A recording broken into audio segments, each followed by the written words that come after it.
Okay, cool. So we totally got cut off on the last one because, as I said before, I don't do video, okay? I only do still, so bear with me. So let's close the part out about what happened, you know, when Metro just ended abruptly and the people who were attending had no idea what was going on.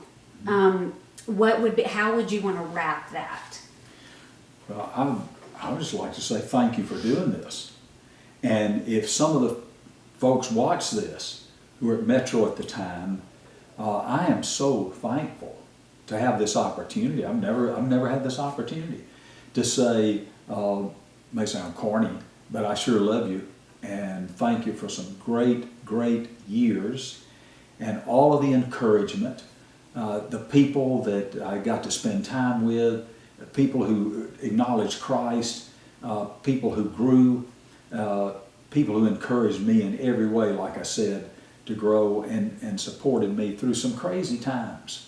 Because I was going through a lot of crazy times and questioning and feeling stuff inside that maybe I not necessarily was believing or talking. Like I always was so big on the grace of God. But it was kind of a time where, you know, you really gave 4 points to get out there and change your life, and I finally realized it's not that easy, and it gets a little bit cloudy in there somewhere, and God is a great mystery, and He works in us in mysterious ways. So I thank people for that, and I thank you for wanting to do this, because I never thought about it. So for whoever watches this, I'd say this too, to wrap it up.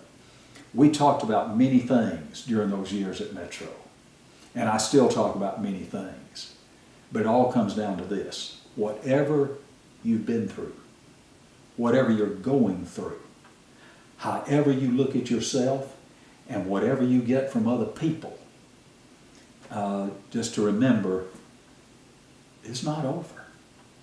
It is not over.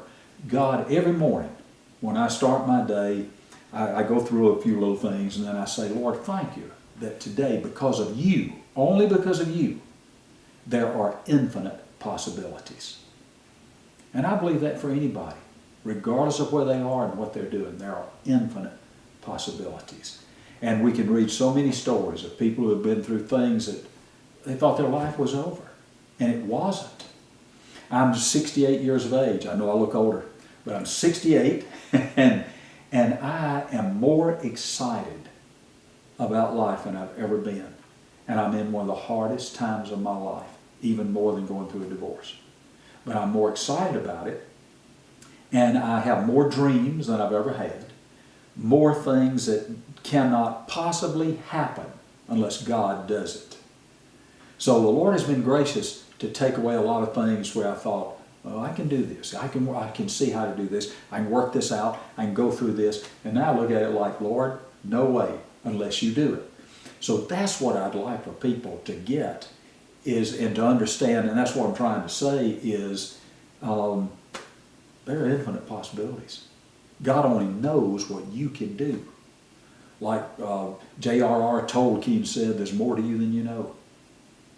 And I think there's more to people than they know because we're created in the image of God. I don't know what that means, but that's big. That's huge. And for those of you wondering, what does he mean? He's in a really hard time of his life. What does that mean? What are you going through? We're going to talk about it, but not on this same segment because we're going to wrap this and then we're going to tell you about that because, again, that's about relating to other people and the purpose in our pain. Yes. Cool. Thank you, Joy, for this, and thank you very much for watching. Thanks, Dad.